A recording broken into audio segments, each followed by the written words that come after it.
Hello everyone, welcome to I exam B. और आज इस वीडियो में मैं कंटिन्यू करूंगी हमारा जुडिशरी का मेंस आंसर राइटिंग प्रैक्टिस जो सीरीज हमने ऑलरेडी स्टार्ट किया है और हमने ऑलमोस्ट 17 क्वेश्चंस अभी तक कवर किए हैं, जिसमें हमने डिस्कस किया है किसी भी क्वेश्चन को आप जब अटेंड करोगे जुडिशरी के डिस्क्रिप्टिव क्वेश्चन को, तो what all things you have to keep in mind while attempting that, what things you have to include in them as per the question, depending upon the question the act the question is being asked from. इस video में भी हम उसी से related question discuss करेंगे and देखेंगे how to go about writing any descriptive question for the judiciary exam. But before that do remember to subscribe to our channel and press on the bell icon so that you can stay tuned and stay updated. अगर आपको कोई भी questions हो, queries हो, आप हमें contact कर सकते हो थ्रू द ईमेल आईडी और through the phone number which is displayed on the screen. इसके अलावा आप हमारी वेबसाइट को भी जरूर विजिट करें, जहाँ पे कि आपको बहुत सारी इन्फॉर्मेशन मिल जाएंगे with respect to the various competitive exams.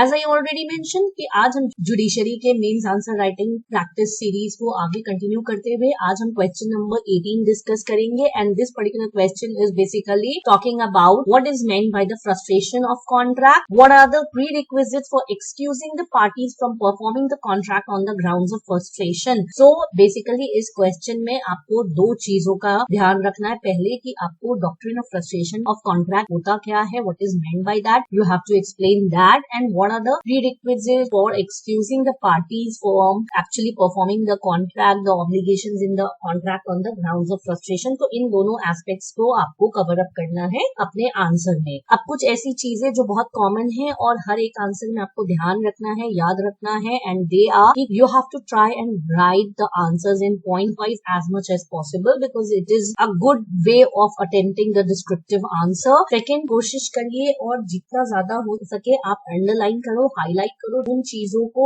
जिसको कि आप चाहते हो कि अगर आपके आंसर को कोई पढ़ रहा है तो उन चीजों पे उसका सबसे ज्यादा ध्यान जाए apart from whatever you have written in the answer. And last but not the least, well framed and in sequence. तो कोई भी क्वेश्चन जब आप पढ़ते हो तो सबसे पहला काम आपको आंसर को लिखना नहीं है। You don't have to just read the question and start writing. What you have to do is you have to well frame the answer in your mind, you have to frame the answer in a sequence, it should be sequential, it should have a flow, it should be interconnected, all those things you have to ensure। लिखने के पहले आपको वो ensure करना है अपने दिमाग में उसको स्ट्रक्चर करके, and then you have to start attempting the answer. ये कुछ चीजें कॉमन हैं जो कि किसी भी क्वेश्चन में आपको ध्यान रखना है। अब अगर हम आगे बात करें तो सिनॉप्सिस आपको देना चाहिए ऑलमोस्ट हर एक क्वेश्चन में डिस्क्रिप्टिव के। It is a good idea to give the reader an overview of what all you have included in the answer. और अगर इस पर्टिकुलर क्वेश्चन की मैं बात करूं तो यहाँ पे इंट्रोडक्शन है हमारा, then genesis of the doctrine of frustration and the Indian contract act, इनसे रिलेटेड एस्पेक्ट्स को हम कवर करेंगे। Then prerequisites for excusing parties from performing the contract on the grounds of frustration, and then conclusion. तो हमारा introduction और conclusion हर एक question में है और ये बॉडी पार्ट है हमारा, जो कि ये भी हर क्वेश्चन में है, but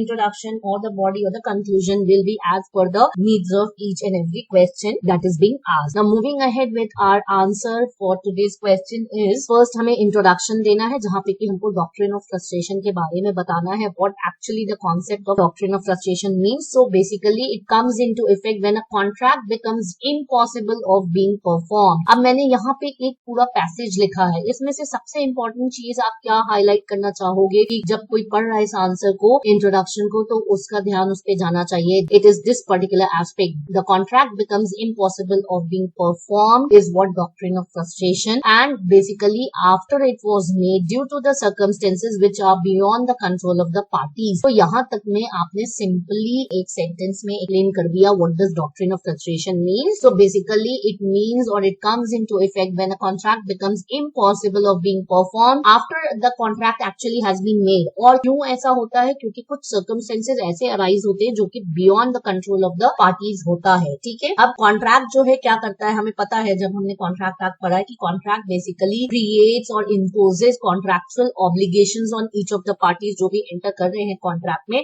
and it imposes contractual obligations with respect to what the performance of such contract or the obligations, the respective obligations of the party. However, बहुत बार ऐसा होता है कि there are unforeseen or unforeseeable supervening events which occur and that makes the performance of the contract impossible. और ये जब impossibility arise होता है तो that is not because of the fault of either of the party to the contract. यहाँ पे जो दो parties हैं उनमें से किसी की गलती नहीं है, fault नहीं है, but then also due to the circumstances, the events which are unforeseen and all and which has occurred, the performance of the contract becomes impossible. So further we can mention that under such circumstances the contract is said to be frustrated, resulting in the involuntary extinction of the contractual obligations of both the parties, and that will be resulting into the parties being relieved from their rights and obligations under the contract. तो इस पूरे introduction में हमने बहुत अच्छे से एक flow में बता दिया कि पहले डॉक्ट्रिन ऑफ फ्रस्ट्रेशन होता क्या है, क्यों होता है, देन जो भी राइट्स एंड ऑब्लिगेशंस है या फिर उस पर्टिकुलर कॉन्ट्रैक्ट का क्या होगा अगर there is a situation of doctrine of frustration which has arose in that particular circumstance, and also all those we have covered in the introduction. Now moving ahead we will be moving on to the body part जहां पे कि हम बताएंगे genesis of the doctrine of frustration and the Indian contract act. Basically how this doctrine of frustration came into picture and it's basically place in the Indian contract act, उससे related aspects हम cover करेंगे. और यहाँ हम लिख सकते हैं कि doctrine of frustration that was initially used by the English courts in the case of Taylor versus Caldwell, wherein the court held that the contract was frustrated because the very thing on which the contract depended on ceased to exist, and that is the reason the contract will be coming to an end or it has been frustrated. The Indian Contract Act does not specifically define the frustration of contract. अगर आप Indian contract act देखोगे तो आपको पता चलेगा कि जो doctrine of frustration है या frustration of contract that has not been specifically mentioned in that. However, the provisions that have been contained or they have been envisaged in section 56 of the act, which states that an agreement to do an act impossible in itself is void. तो doctrine of frustration नहीं mention है, but section 56 में जिन provisions को lay down किया गया है that is basically what doctrine of frustration is, where an agreement to do an impossible act is entered into, that is in itself a void one. Further, the contract to do an act which becomes impossible or by reason of some event which the promiser could not prevent unlawful becomes void when the act becomes impossible or it could be unlawful. Hence, frustration is what the happening of an act which is outside the contract and such act makes the completion of the contract impossible. So, frustrate हो गया contract का मतलब क्या हो गया कि कुछ ऐसी चीजें अकर हुई that was beyond the scope of the contract, and basically those circumstances occurred after the contract was entered into by the parties, and that circumstances actually is making the completion of the contract impossible, and that is rendering the contract to be a void one. So ये बात सारी चीजें यहाँ पे covered है. After the parties have concluded a contract, events beyond their control may occur which frustrates the purpose or render it very difficult or impossible or as even illegal to perform. So these are the things which actually can happen when there is a frustration of contract. Moving ahead, we can further write that section 56 of the Indian Contract Act deals with the doctrine of frustration and it lays down. So what this section specifically talks about, we can write that a contract to do an act which after the contract is made becomes impossible or by reason of some event which the promiser could not prevent unlawful becomes void when the act becomes impossible or unlawful. Where one person has promised to do something which he knew or with reasonable diligence must have known and which the promisee did not know to be impossible or unlawful, such promiser must make compensation to such promisee for any loss which such promisee sustains through the non-performance of the promise. So this is all what section 56 of the Contract Act is talking about. Further इसमें हम लिख सकते हैं कि first para जो है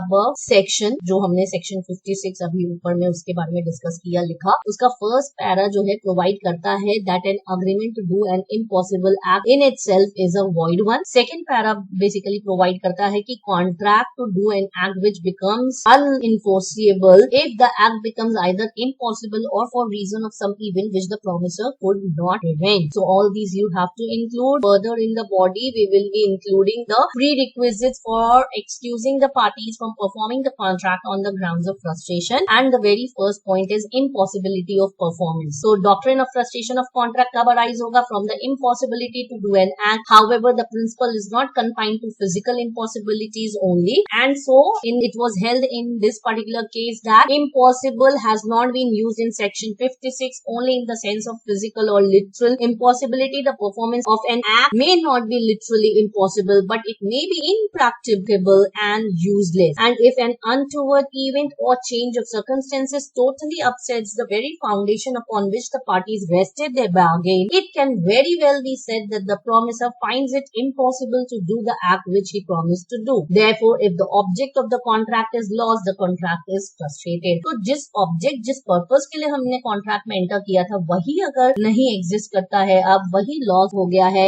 it ceases to exist and all, then the contract is said to be frustrated. Now moving ahead, further you can write that subsequent impossibility can also be the situation, and if that is the situation, the court, when it is finding that the entire purpose for which the contract was entered has been frustrated by the occurrence of an unexpected event or change of circumstances which was beyond what was contemplated by the parties at the time when they entered into the contract. Destruction of the subject matter. The doctrine of frustration applies when the actual subject matter of the contract has ceased to exist. So जो actual purpose था, actual subject matter था जिसके लिए parties ने enter किया था contract में, वही अगर cease हो गया, then the contract is said to be frustrated, as the subject matter of the contract is something without which a contract cannot be performed. So the authority in this particular case, a contract to lease out a music hall for a certain date was held frustrated due to the destruction of the hall. The performance of the contract becomes physically impossible due to destruction of subject matter, and hence the contract was held to be frustrated. So this was what it was held in this particular case. Now whatever we have written, to give a conclusion to